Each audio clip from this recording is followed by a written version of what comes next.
Clinton? I have a feeling that by the end of this evening, I'm going to be blamed for everything that's ever happened. Why not? Reducing taxes tremendously from 35% to 15% for companies, small and big businesses. That's going to be a job creator like we haven't seen since Ronald Reagan. The world, let me tell you, Hillary has experience, but it's bad experience. We have made so many bad deals during the last, so she's got experience, that I agree, but it's bad experience. Whether it's the Iran deal that you're so in love with, where we gave them $150 billion back, whether it's the Iran deal, whether it's anything you can name, you almost can't name a good deal. I agree. She's got experience, but it's bad experience. And this country can't afford to have another 4 years of that kind of experience. Now, in all fairness to Secretary Clinton, yes, is that okay? Good.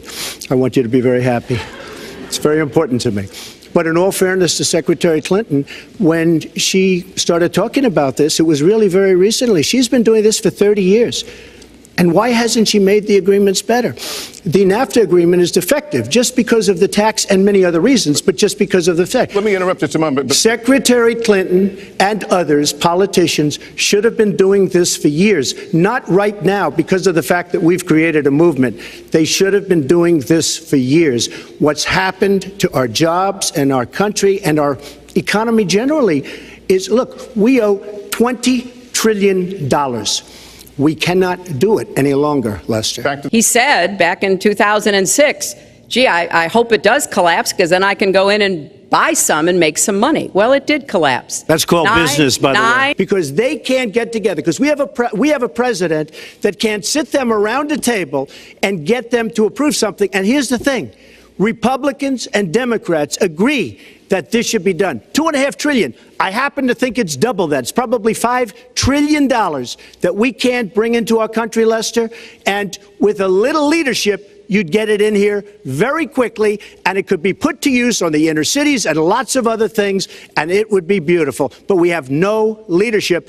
And honestly, that starts with Secretary Clinton. And Hillary, I just ask you this. You've been doing this for 30 years. Why are you just thinking about these solutions right now? For 30 years you've been doing it, and now you're just starting to think of solutions. Well, actually, I will bring back jobs. You can't bring back jobs. Well, you go anywhere you want, Secretary Clinton, and you will see devastation where manufacturing is down 30, 40, sometimes 50%. NAFTA is the worst trade deal maybe ever signed anywhere, but certainly ever signed in this country. And now you want to approve Trans-Pacific Partnership. You were totally in favor of it. Then you heard what I was saying, how bad it is, and you said, I can't win that debate. But you know that if you did win, you would approve that, and that will be almost as bad as NAFTA. Nothing will ever top NAFTA. Was against it once it was finally negotiated and the terms were laid out. I wrote about that in... You called it the gold standard. I hope... You called it the gold standard of trade deals. You said it's the finest deal you've ever seen. No. And then you heard what I said about it, and all of a sudden you were against. I will release my tax returns against my lawyer's wishes when she releases her 33,000 emails that have been deleted. As soon as she releases them, I will release my tax returns. And that's against my lawyers. They say, don't do it. I concluded it wasn't. I wrote about that. So is it President Obama's fault? Is it President Obama's fault? Even announced. Look, there are Secretary, is it President Obama's fault? There are because he's pushing it. There are new jobs with rising incomes, investments, not in more tax cuts that would add $5 trillion to the debt. But you have no plan. Oh, I do. Secretary, in fact, you have no plan. A book about it. It's called Stronger Together. You can pick it up tomorrow. That's about all you folks. And believe me, you were the ones that took out the troops. Not only that, you named the day. They couldn't believe it. They sat back probably and said, I can't believe it. They said, no, wait a minute. We've covered when they formed, this is something that never should have happened. It should have never happened. Now, you're talking about taking out ISIS, but you were there and you were Secretary of State when it was a little infant. Now it's in over 30 countries.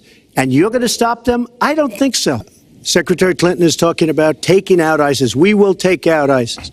Well, President Obama and Secretary Clinton created a vacuum the way they got out of Iraq. because they got out wrong. They shouldn't have been in, but once they got in, the way they got out was a disaster. And ISIS was formed. So she talks about taking them out. She's been doing it a long time. She's been trying to take them out for a long time. But they wouldn't have even been formed if they left some troops behind. I made a mistake using a private email. That's for sure. And if I had to do it over again, I would obviously do it differently. But I'm not going to make any excuses. It was a mistake, and I take responsibility for that. Mr. Trump? That was more than a mistake. That was done purposely. Okay, that was not a mistake. That was done purposely. When you have your staff taking the Fifth Amendment, taking the Fifth, so they're not prosecuted. When you have the man that set up the illegal server taking the Fifth, I think it's disgraceful. And believe me, this country thinks it's disgraceful. It really thinks it's disgraceful also. You know what? It's no different than this. She's telling us how to fight ISIS. Just go to her website. She tells you how to fight ISIS on her website. I don't think General Douglas MacArthur would like that too much. You know, just join the debate by saying more crazy things.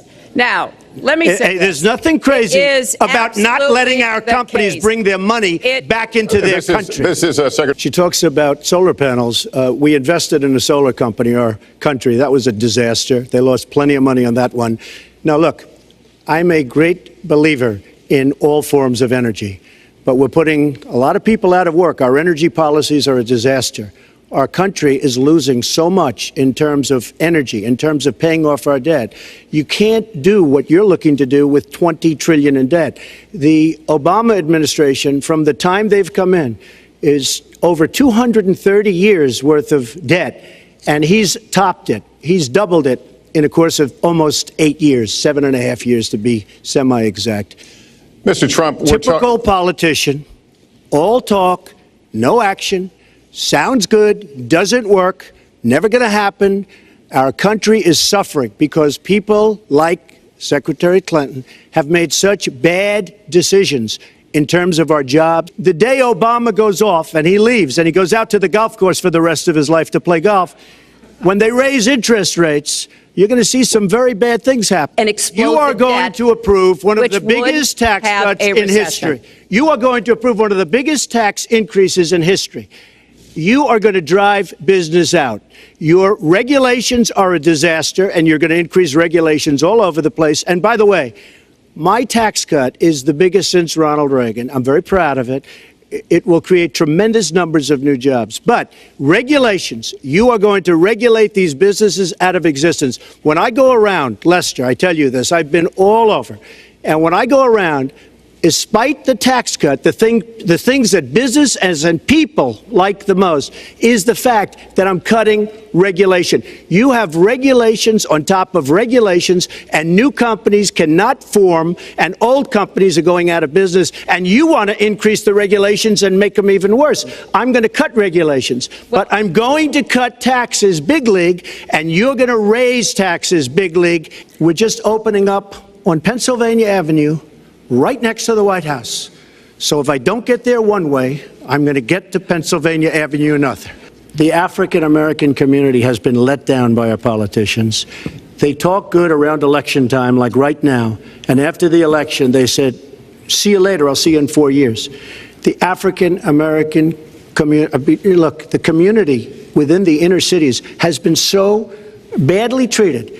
They've been abused and used in order to get votes by Democrat politicians. First of all, I got to watch, in preparing for this, some of your debates against Barack Obama. You treated him with terrible disrespect. And I watched the way you talk now about how lovely everything is and how wonderful you are. It doesn't work that way. You were after him. You were trying to. You even sent out, or your campaign sent out, pictures of him in a certain garb. Very famous pictures. I don't think you can deny that. But just last week, your campaign manager said it was true. So when you try to act holier than thou, it really doesn't work. It's about time that this country had somebody running it that has an idea about money. When we have $20 trillion in debt, and our country's a mess. You know, it's one thing to have 20 trillion in debt and our roads are good and our bridges are good and everything's in great shape. Our airports are like from a third world country. You land at LaGuardia, you land at Kennedy, you land at LAX, you land at Newark, and you come in from Dubai and Qatar, and you see these incredible, you come in from China, you see these incredible airports, and you land, we become a third world country. So, the worst of all things has happened. We owe $20 trillion, and we're a mess. We haven't even started.